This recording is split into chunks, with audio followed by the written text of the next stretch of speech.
On the 25th anniversary of their wedding, I watched a couple in a Gandhi Valley lodge listen to an old man describe a walnut. And by the time he finished talking, they were both in tears.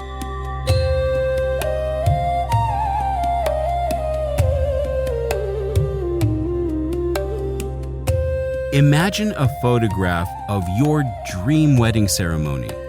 Are you seeing the Eiffel Tower in the background? Or maybe you see a beach at sunset with the surf rippling behind. Or maybe you see the faces of two people deeply and blissfully planning their lives together at a ceremony conducted with great care in one of the most beautiful places on earth. We've got a treat for you today. We're going to take you inside all the color and customs, the majesty and the meaning of a wedding in Bhutan. We'll explain how an orange, a walnut, and a cup capture the essence of lifelong commitment. And for those of you still planning a proposal, we'll suggest the most romantic spots to get down on one knee. We'll also share the one thing people often misunderstand about a wedding in Bhutan. And it's important. Our guide, as always, is Kinzang, one of the Bhutan experts at Oro Adventure. Good morning, Kinzang. Where do we find you? Good morning, Kevin. I'm on my balcony above Punakha, watching the mist lift off the river. The perfect backdrop for romance. I'd say so, but let's back that up. I think when people picture wedding locations, they think the Maldives, they think Paris, names that mean romance, luxuriousness, and the perfect backdrop for an important ceremony.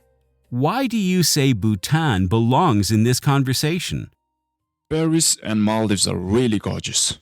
But my question for those who have been lucky enough to find their soulmates is, are you checking a box someone else has designed for you? Because if you're looking for something truly special, then Bhutan also has great backdrops for photos, and it offers an experience you can't get in either of those places.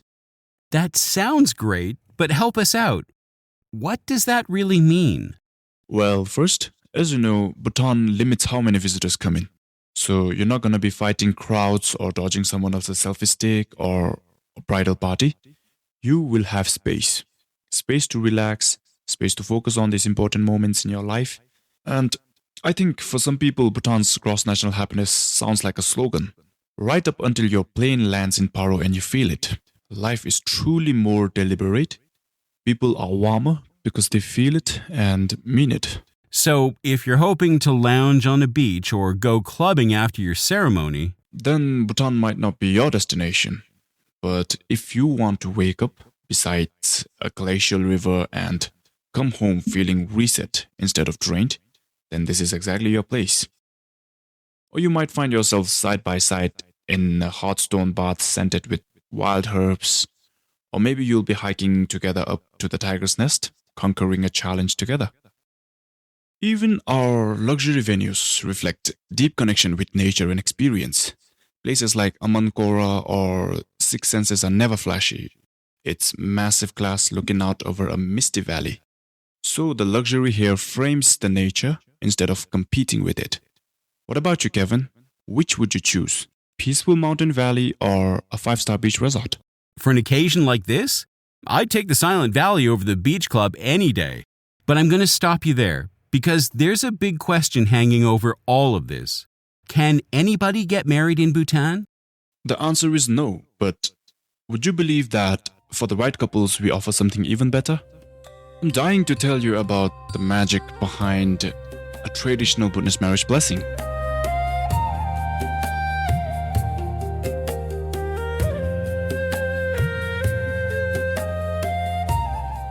Our friend Kinzang is pretty passionate about introducing people to the splendor of Bhutan. Whether you're planning a proposal or thinking about a once-in-a-lifetime family experience, he and the team at Oro orchestrate everything down to the last detail. If you're picturing a proposal or a blessing in Bhutan, head over to ORROG, don't forget the G.com.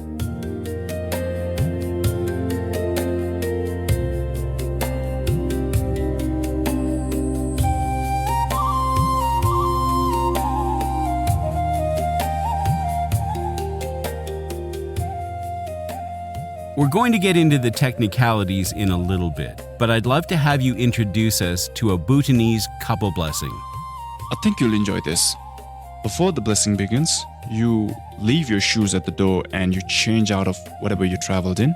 The bride will be fitted with a kira, which is an ankle-length wrap dress in woven, colorful fabric, all held together with silver brooches.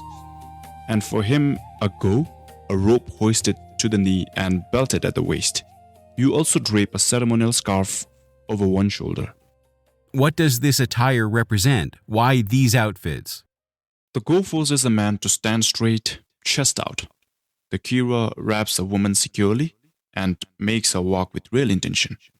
If you glance over at your partner, you're already seeing something more grounded, almost regal. And once you're actually inside the room, what greets you? A senior monk sits cross-legged on a raised cushion with younger monks arranged around him. The altar is elaborate with golden Buddha statues, silk banners, ritual cakes made out of flour and butter, rows of brass butter lamps glowing along the walls, and you and your partner step forward together to light 108 of them. Then the chanting begins, deep and rhythmic. It settles into your chest. You'll hear cymbals, hand drums, long brass horns that wail off the walls. And as all of this rises to a peak, you bow your heads and the monk taps you gently, whispering a prayer that is only meant for the two of you. That's an incredible image. Then you'll experience trisor, the purification, where a monk pours saffron-infused holy water into your cupped palms. You're meant to actually engage with it. Sip it, rub it over your hair, wash it over your face. And most guides skip mentioning this part, but it might matter more than anything else in the room. You're stripping away the curated, camera-ready version of yourself right next to your partner. So it forces you to slow down, breathe, and look at each other. It's such a small gesture to carry so much weight and meaning. That's exactly why it works. But the most beautiful part, I think, anyway, is what comes next. There's a Buddhist wedding tradition called the Judel-Pusum-Tokpa, the auspicious row of perfection. The couple sits in a ceremonial row and an elder serves them specific fruits and sweets in a specific order. None of it is random. There's poetry built into every piece. It starts with an orange, and all those segments held tight inside one skin. That's you and your partner, two separate people bound together, protecting each other. It moves through the season's fruits and sweets, and it ends with a walnut, which is a tough, weathered shell hiding a rich and nourishing core. And that's the honest version of marriage. The shell is the hardship, the aging, the difficult years, and you crack it open and what's inside stays rich and deep. Isn't that beautiful? Truly beautiful. What a lovely way to instill the meaning of the moment. It's inspiring. But we put a pin in something earlier, so let's address it. Once a couple has experienced all of that, the lamps, the chanting, the fruit, are they actually married? Legally, I mean. The answer may be surprising, but no, Bhutan doesn't issue civil marriage certificates to two foreign nationals. That's reserved for unions where at least one partner is Buddhist. And even then, it involves rigorous processes, background checks, interviews, and court sureties. So for two visitors, the court simply won't process it. That seems like it would disappoint people, does it? You'd think so, but actually, almost never. The whole experience revolves around the spirit of the commitment instead. So couples come for the blessing and none of it needs a signature to mean something. You told us about the fruit. Are there other rituals that, in your experience, couples find moving or meaningful? Yes, 3 in fact. The first is the marchang, the sacred wine offering, where a container of fermented grain alcohol is decorated with 3 horns of butter, ivory, or wood. And as the prayers are chanted, the first wine is offered to the mountain spirits before anyone else drinks a drop. Taken in the right spirit, it's humbling. You're asking the land itself for permission. That's a completely different spirit from a toast at a Western wedding. Completely opposite, yes. Then comes the champu. After a Buddhist wedding blessing, there's a moment called the champu, or the shared cup of unity. Once the wine has been offered to the gods and to the mountain spirits, whatever remains is poured into a single wooden bowl for the couple. They take turns drinking from that exact same vessel. No grand speeches, no toast, no audience required. Just a quietly shared commitment, a promise to share whatever life pours into that cup next, whether it's sweet or bitter. The message carried by every part of the ritual is evocative and powerful. And at the very end, the head lama presents raw white silk and drapes it around your necks. These silk scarves are called the khadar. White represents a pure heart, a clean mind. Whatever baggage you carried with you from overseas, it's gone. Your bond starts fresh from that moment forward. Beautiful, no? So beautiful. I think this will appeal to couples who are really more interested in conscious connection. Nothing to say they can't be legally married back home, but this is a different kind of ritual where every step tells the story of a relationship. Exactly. I guess we kind of jumped to the end. We skipped right over a key step. What if you still haven't proposed yet? If you were proposing, what are the most romantic spots to ask the love of your life to share a commitment with you? My favorite, and I'm looking at it right now, is the place almost nobody photographs for this purpose, the Punakha Suspension Bridge, right at dawn. It's the perfect spot if you're planning to propose in Bhutan. Skip the courtyard of Punakha. It can feel far too public for a moment like this. The real spot is the suspension bridge nearby, one of the longest in the country, strung with thousands of colorful prayer flags over the rushing Mochu River. Go right at the first light, when the mist is still rising off the water and the entire valley is silent. Stand in the middle of the bridge, mountain breeze moving through, flags snapping gently overhead. In our culture, those flags carry wishes out into the wind, which makes it about the most poetic backdrop imaginable for asking someone to spend their life with you. As always, you make it sound magical. What about a spot with a connection to the landscape? Gante. It's a massive glacial valley that genuinely feels frozen in time, wide, rolling, and completely serene. A lodge can set up a hidden lunch deep in the blue pine forests, a low table, cushions, and a wood stove tucked nearby for warmth. You hike quietly together in the morning, and then you guide your partner into the clearing where a private chef has already been waiting. Propose surrounded by pine scent and distant monastery bells. And for people who have already done the big hike up to the tiger's nest and want something different from the traditional summit photo, Don't propose at a viewpoint. Everyone does that, and it shows in every photo. Descend into a private hot stone bath cabin overlooking the mountain. You're soaking in river stone heated water, looking up at the monastery you just conquered together on foot. So it takes all that adrenaline and settles it into something quiet and intimate instead. have you got one more on your list? Is there a spot with a bit of grandeur? The Tochula Pass, over 10,000 feet up, 108 memorial chotens framed against the snow-capped Himalayas. My recommendation? Arrange a private astrology reading with a monk the day before, then carry the blessing scarf up with you and present the ring alongside it, looking out over what genuinely feels like the roof of the world. It tells your partner the promise is as vast and enduring as the mountains standing in front of you. That's 4 great options. Which one would you pick? I confess, I'm still thinking about that bridge at dawn. There's obviously a lot of choreography behind making a blessing come together without a hitch.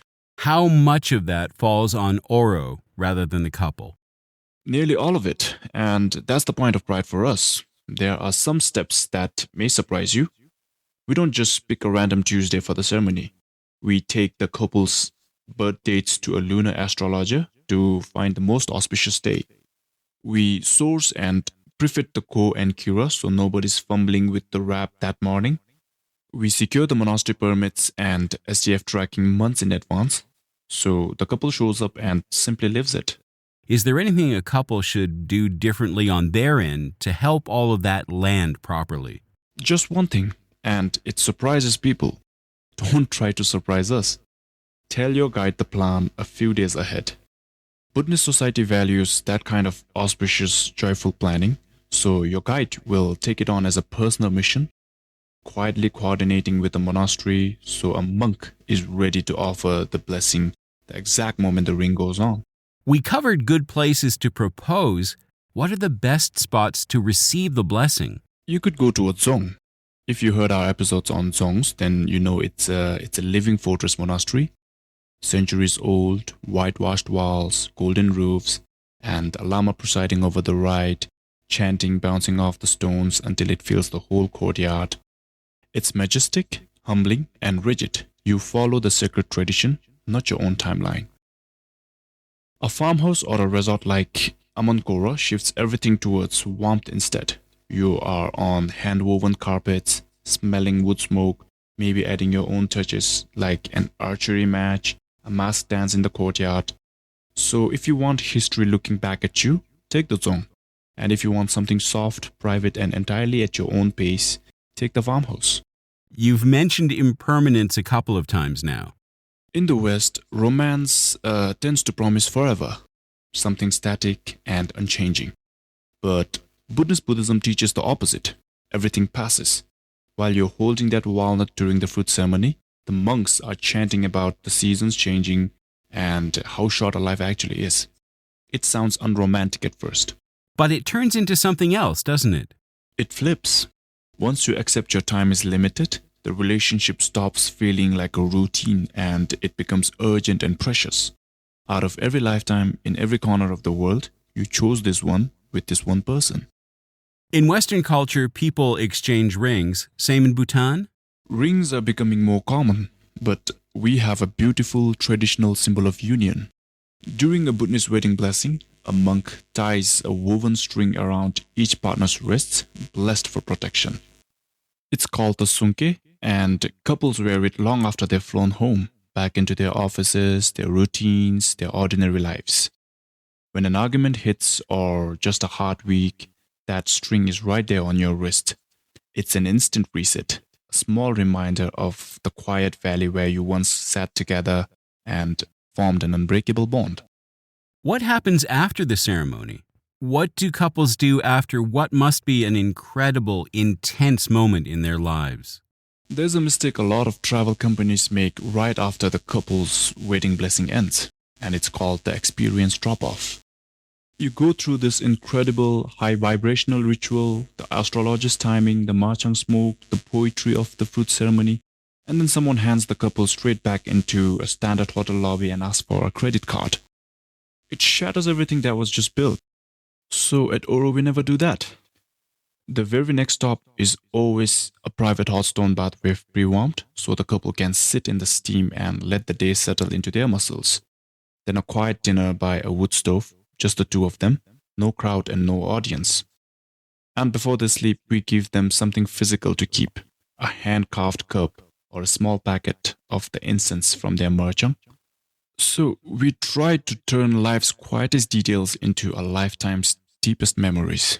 Okay, we did proposals, we did marriage blessings. What about vow renewals? I have a great story for you about a vow renewal in Bhutan, out in the remote Kanti Valley Lodge. No Western-style party, just a private shudal ceremony with the village elders. The couple wore traditional dress, sat on woven mats while monks chanted blessings over them. When the elders served the fruits and sweets, our guide translated the meaning in real time, and when they reached the walnut and heard their 25 years, all its challenges and its weathered layers described back to them through a piece of fruit, it broke something open in both of them. They realized their marriage was never just a legal contract. It was a living thing that they had nurtured and protected. That's a beautiful place to end this edition. Kinzang, thank you, as always, friend, for walking us through all of it today. Thank you, Kevin. For anyone thinking about it, you don't need a certificate to make this real. You just need the mountains as your witnesses.